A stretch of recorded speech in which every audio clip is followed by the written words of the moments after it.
जय महाराष्ट्र मित्रांनो. आज जी घटना झाली तिच्यावर अजूनही विश्वास बसत नाही. मन सुन्न करणारी आणि अंतःकरण पिळून टाकणारी ही अत्यंत दुर्दैवी घटना आहे.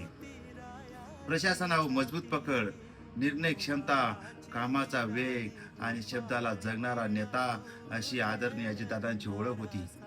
दादांचा दरारा होता, पण त्याहून अधिक त्यांच्या माणसांविषयी आपुलकी. सामान्य कार्यकर्ता असो की अधिकारी, सर्वांशी थेट संवाद, स्पष्ट भूमिका हे त्यांचे वैशिष्ट्य होतं.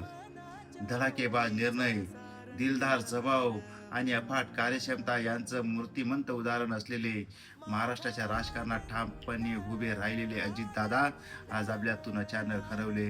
ही कल्पना असह्य आहे. राजकारणातला राजा माणूस व महाराष्ट्राचे लाडके उपमुख्यमंत्री स्वर्गीय अजितदादा पवार यांना व दुर्दैव विमान दुर्घटनेत प्राण गमावलेल्या 6 जणांना भावपूर्ण श्रद्धांजली. नाराज नशीब घेऊ